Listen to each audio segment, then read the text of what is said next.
Welcome to the NASIG 2020 session, Where Do We Keep That? Presented by Ted Westervelt from the Library of Congress and Willa Liebert-Tavernier from Indiana University. Please refer to SCED for a complete biography of the speakers. Please also participate in our online forum, which can be located at the NASIG website with questions or comments about the session. These links are provided below this video. NASIG's Code of Conduct applies to all discussion on the forum. Please tweet about this session using the hashtag NASIG 2020. We would like to thank the NASIG sponsors for helping us make our online conference freely available.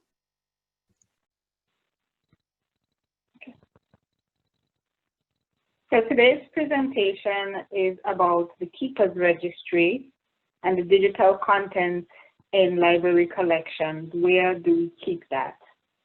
Within NASIG, there's always been a great deal of interest in the Keepers Registry, and there have been some changes over the past year which have prompted us to share the functionality of the Keepers Registry and what's available to our community. It's a service that tracks the archival status for access to electronic serials, long-term access, and we would recommend that if you haven't already seen it, you also review Michelle Paul Charles' presentation on perpetual access. So we'll get started by reviewing what we'll cover in today's presentation. We'll look at the preservation issues raised by the overwhelming digital content of e-serials in library collections, and then we'll look a little deeper into the Keepers Registry and how best to use it.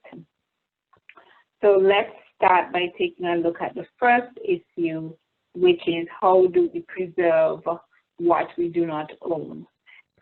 Essentially, when we're thinking about electronic serials, we're also thinking about how e-serials differ from print journals. So with print journals, libraries have ownership and control of the serials that they purchase. They also had the benefits of copyright law and a stable format when they were pursuing preservation efforts. By comparison, for electronic serials, libraries do not own e-journals. They license varying levels of access, which are periodically renegotiated. There are more complex use restrictions, and content and licensing terms can override the copyright exemptions that enabled libraries to make digital copies for preservation.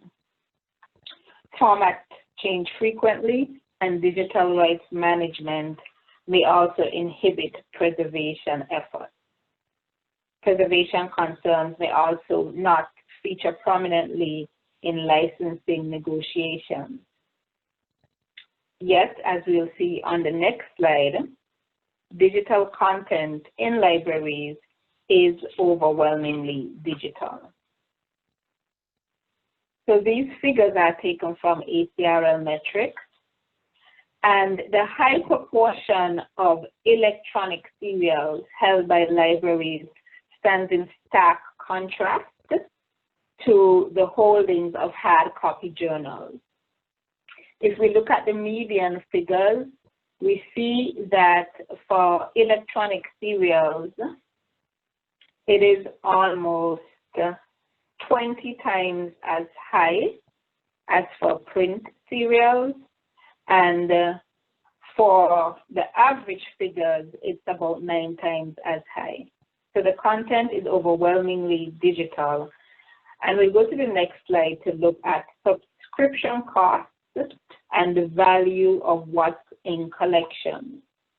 In the 5-year period from 2016 to 2019, there was an almost 50% increase in the number of institutions reporting e-journal subscription costs and a commensurate increase in the spending levels. but perhaps more telling is the almost flat line of the value of physical collection holdings.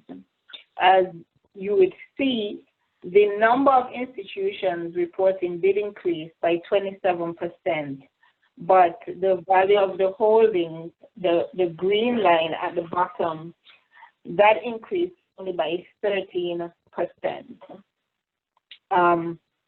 In 2019, libraries spent over $554 million on electronic journals subscriptions. So there's a lot of investment by the library community in electronic serials, even though the control over them are less than in the print era.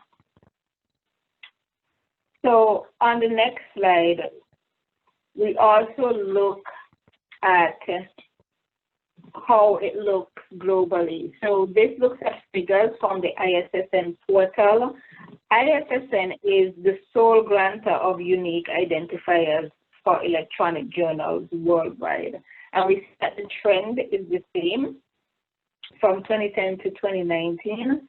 The total e-serials in the ISSN portal saw a 69.5% increase.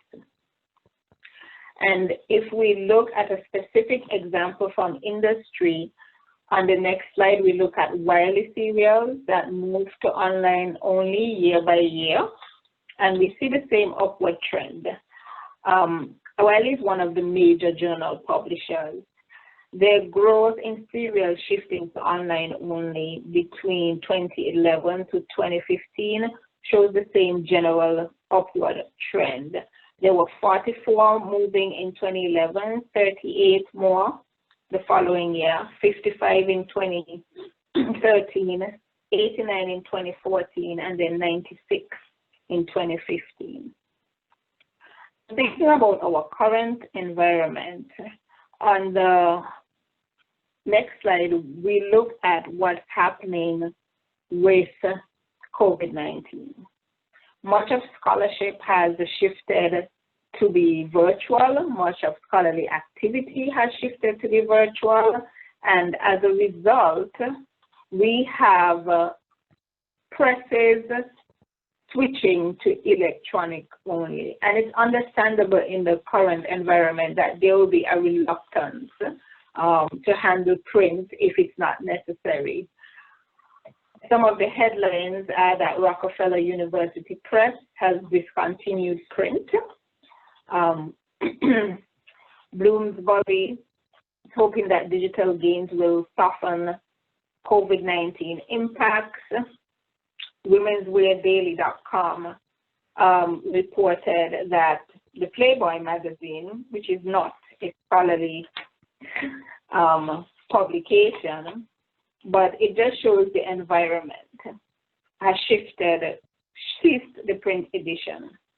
And then we see some figures here for small presses. A significant amount fear that their businesses will be severely affected by autumn. And if the smaller presses are being wiped out and the larger publishers are shifting to digital only or electronic only, we'll see this transition from physical to digital accelerating in a post-pandemic world.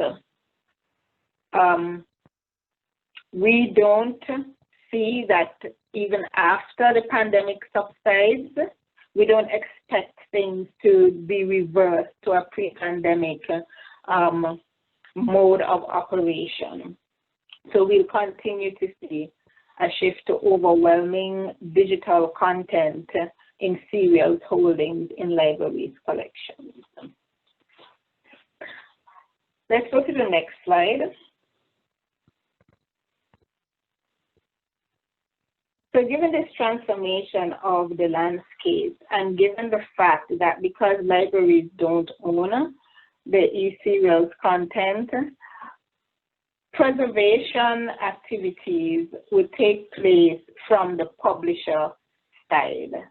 And they would negotiate with third parties for preservation of the journals.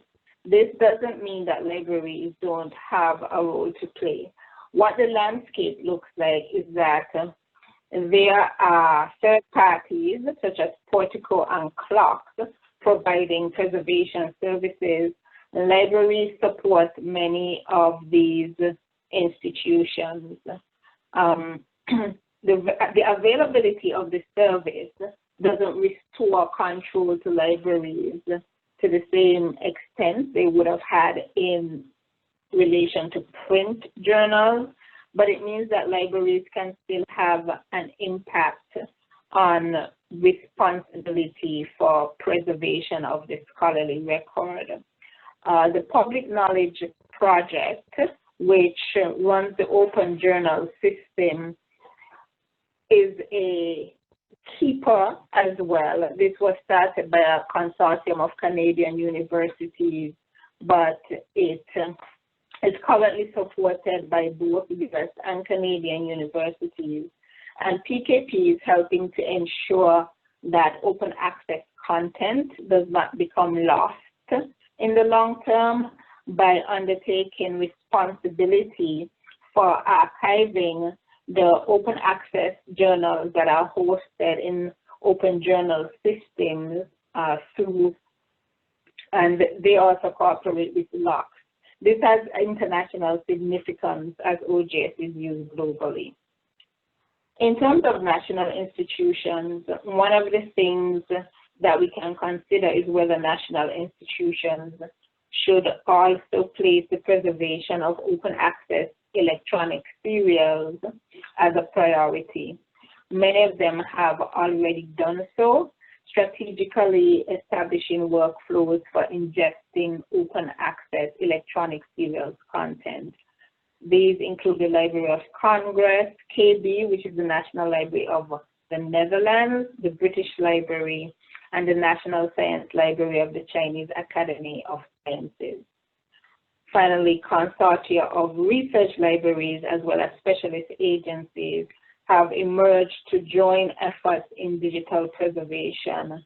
The Happy Trust and LOCKSS may be the most well-known to US audiences, but similar arrangements are in place in other jurisdictions, such as, and I apologize in advance if I mispronounce this, but we have Rede Cariniana in Brazil, which is a distributed digital preservation network, which tours 772 and growing open access electronic journals on the LOCKSS platform and offers digital preservation services and mechanisms in order to facilitate automation of preservation of open access serial content.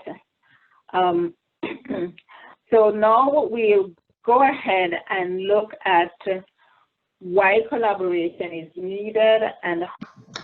Thank you very much, Willa. All right. So much of what we've talked about here should not be terribly surprising to a lot of you. This has been a major concern or a major topic of conversation at NASIG, and I'm sure about everyone for quite a while.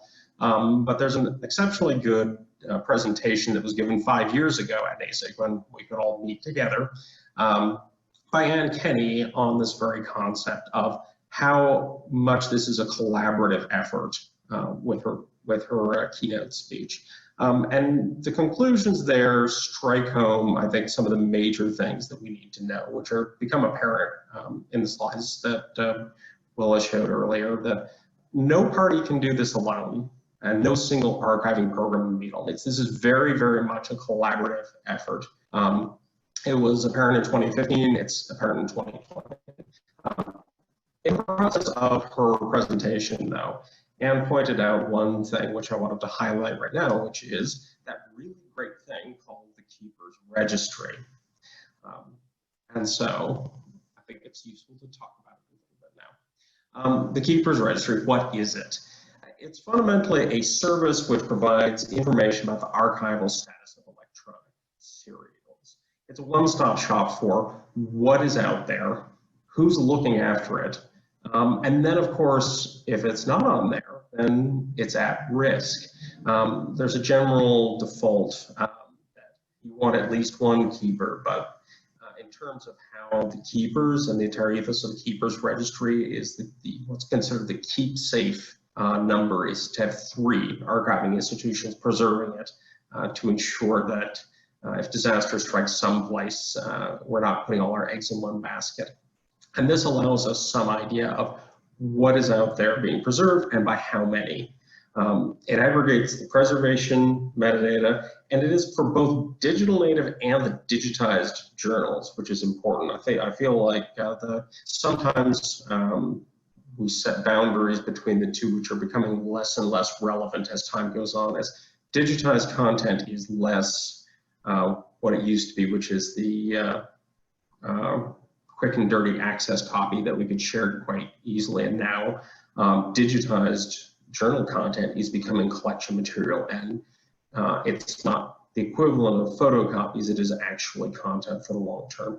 So this includes both of those, the new material and the older material, with that ISSN descriptive metadata from the initial publication to long-term preservation. So it's a very rich source of information about what is being preserved in terms of electronic serials.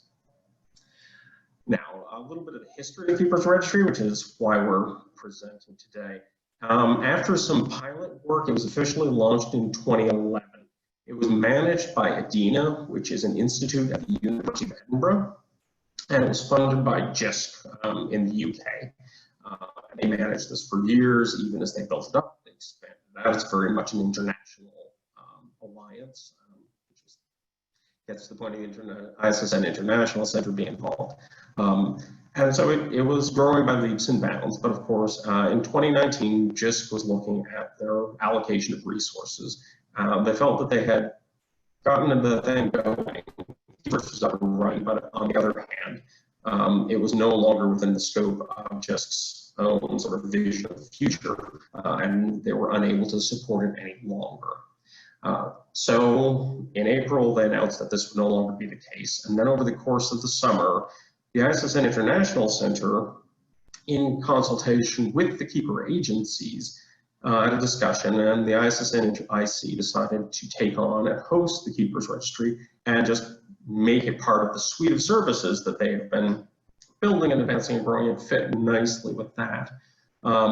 So over the course of the remainder of last year, the keeper agencies funded this transition so that the ISSN International Center could continue to move the material, move the content over, move the metadata over, really, to a point where it would now be available through the ISSN portal. And then by December, it moved across the English Channel, moved from Edinburgh, and now it was at its new home in Paris. And this is, so now you see the front page of the ISSN portal, and you will notice where the oval is that now amidst the different things that the ISSN International Center is highlighting is, of course, the Keepers Registry.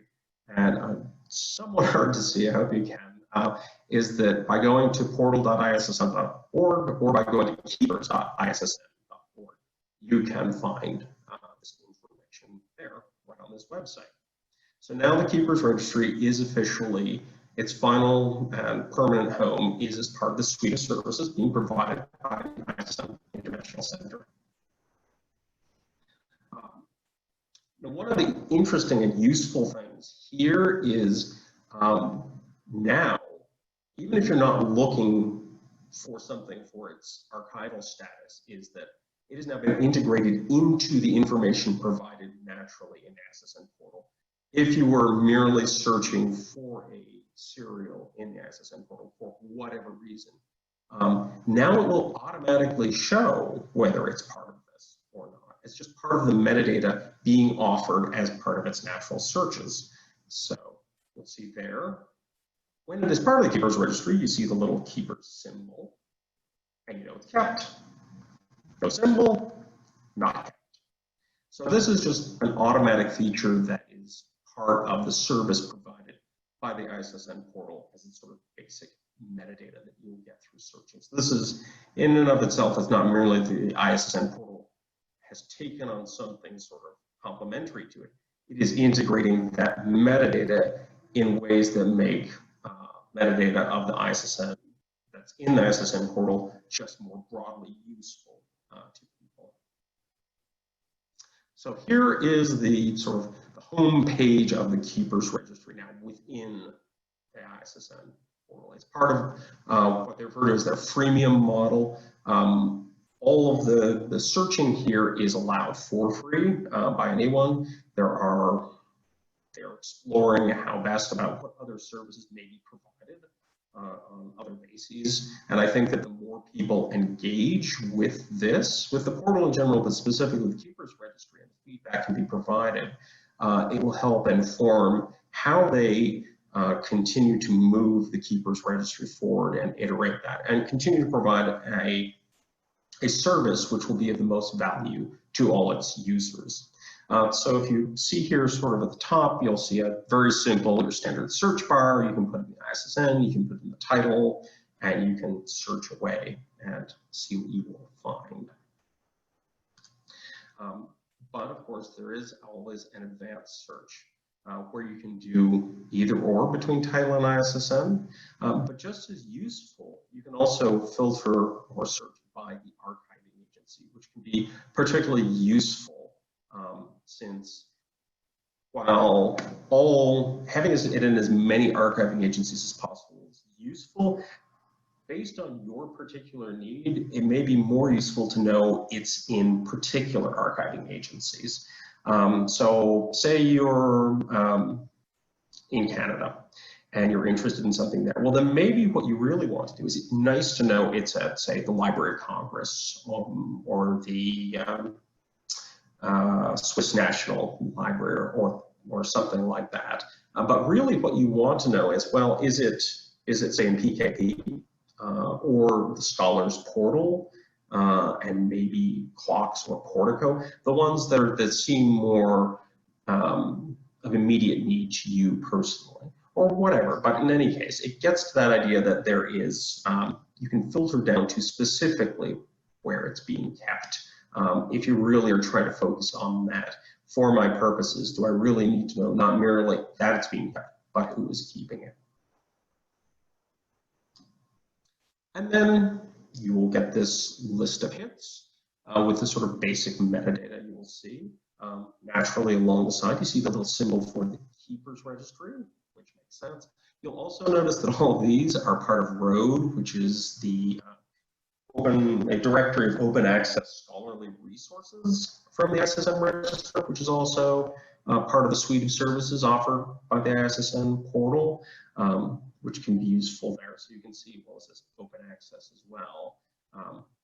And then along the side, you see the same sort of refinement you can do. The medium is, you might not be able to tell, but that's a little computer terminal image there to show it's an online resource. But you'll also notice if you look over on your left there, you can also filter by open access in this sense, which you can see the search is by, but had you not done the search by that, you'd be able to filter down through there. And you can look by publisher as well as by agency along the line. So there's a fair amount of sorting and filtering as you get into this. And then, of course, you see sort of the top line metadata, which crucially the title, ISSN, publisher, country, URL is good. But also, of course, for serials, one of the important things you get at this is the dates.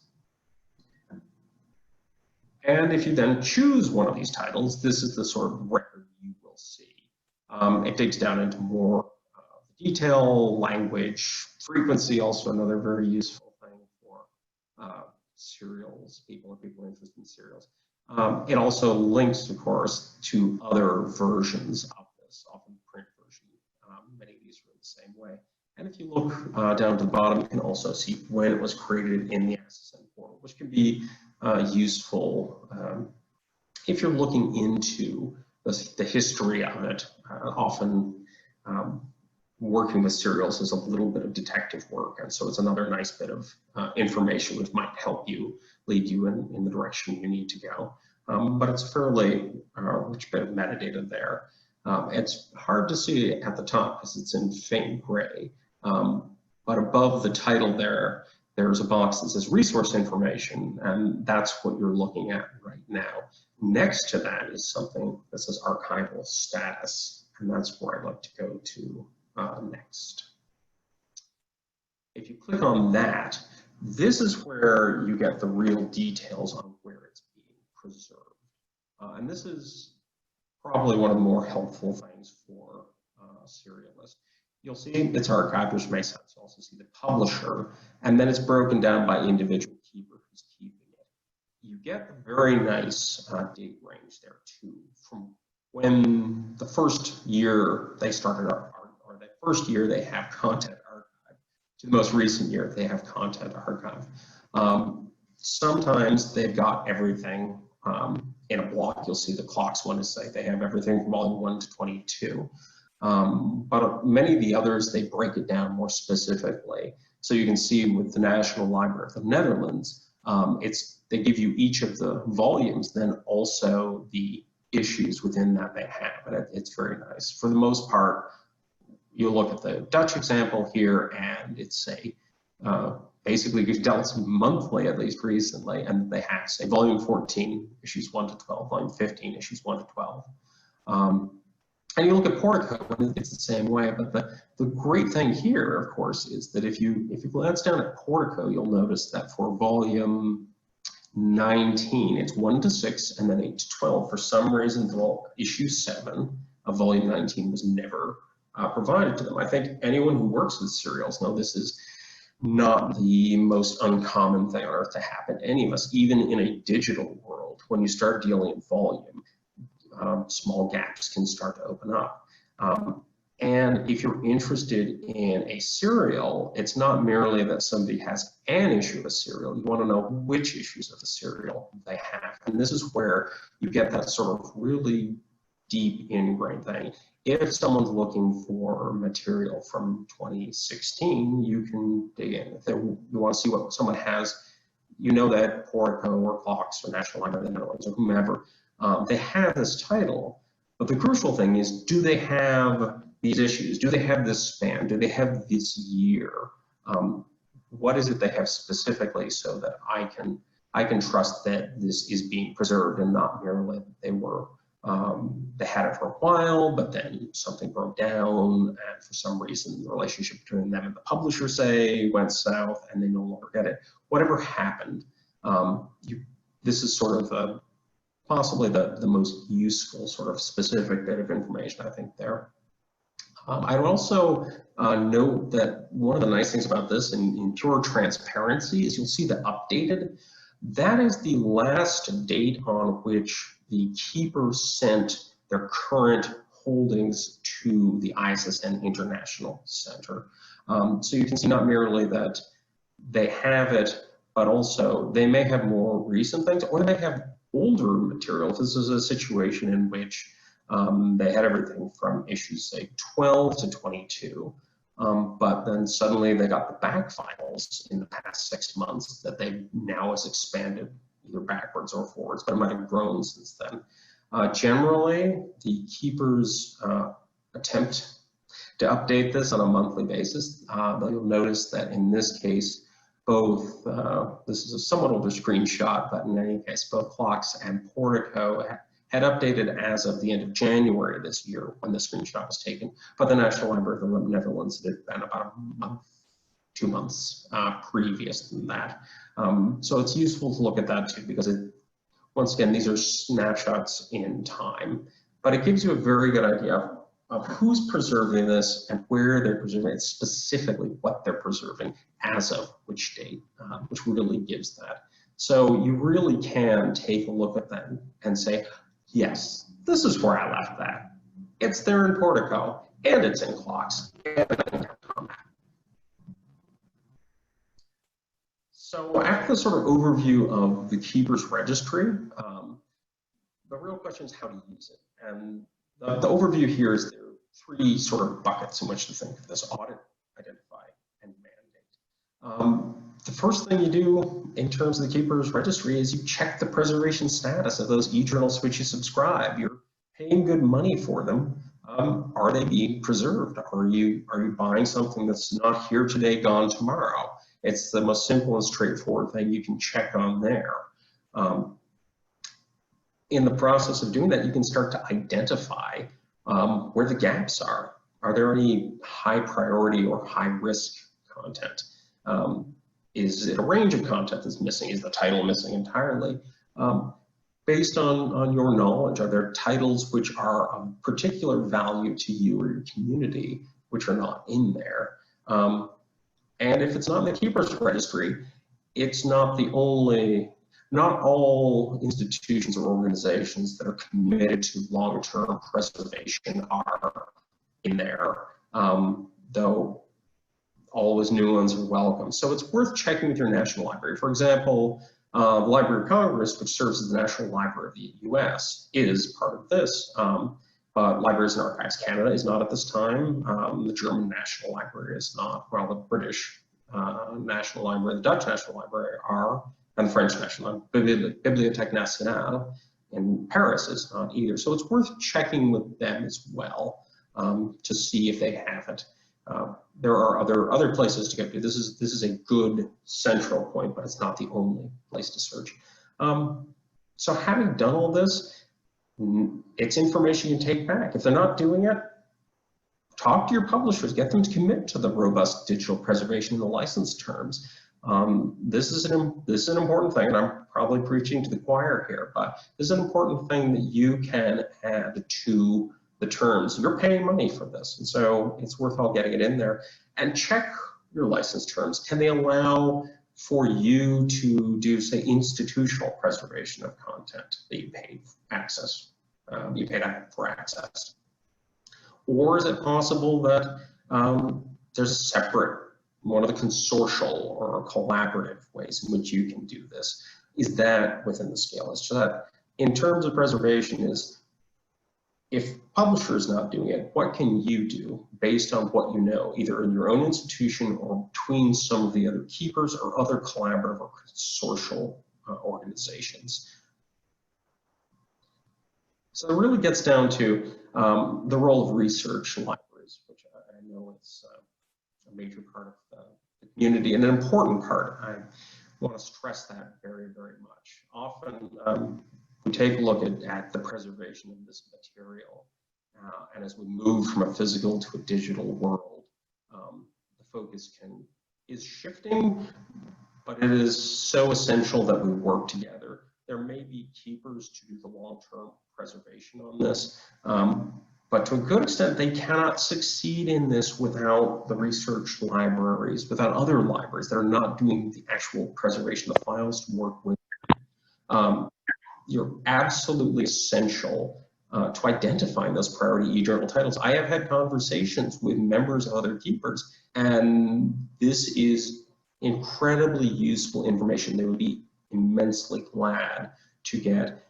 You are on the ground, you are involved in communities of users to a degree that most keepers are not as specifically, with creators as well as users of publications. Identifying those to ensure they are preserved is an essential function. Internally, designating responsibility for that long-term access to e-journals, as we talked about before, the licensing terms, making long-term access issues part of that licensing process, and actively supporting at least one archiving organization is very important as well, which can be done by exactly the 3 steps at the top, by providing those titles and by being engaged in your institution and with your licensing process to ensure that long-term access and preservation is part of sort of both the workflow and the ethos. And speaking of that, is sort of increasing the awareness and understanding of faculty, staff, and leadership. I would think that, or I would hope that, and understand the importance of ensuring this long-term access so that faculty, staff, students, today's students, tomorrow's students, future generation students, all will be able to access this wonderful and important content which you are investing so much in providing today. We want that to be available to them later. So increasing the understanding of the role, your roles, our roles together is an essential one, and we hope that you see that as well, and we can work together on this. So now I apologize, I'll break out my high school Latin. It was too good for me to resist. Quis custodiet ipsos custodes? Who is watching the watchmen, or in this case, perhaps, who's keeping watch on the keepers? This is a world in which you need to trust others with valuable resources. It's a collaborative one. You are depending increasingly on others to ensure the preservation, which is essential to long-term access to these resources which you have invested your time and energy and you know are valuable. And you still need to keep watch over that work. And that is part of what the Keepers Registry can do. That is the service it provides to you. You can know if you're spending your time and money wisely. You can know that this content will be available for future users. When you're doing all your work, it is not merely for the moment. You're building something. You value this now, it will be valued later. And you know that, we know that. Even long after we are gone. So that Athena there carved above this doorway will continue to keep watch on this exceptionally valuable content. So that is sort of what we hope you see the value of the Keepers Registry can provide to you as we all work together to ensure that the important content that is being created today, that we are acquiring, will remain useful for people now, today, tomorrow, and in the future. So with that, I will thank you very much on my own behalf and Willa's. We really appreciate this opportunity to talk to you about this.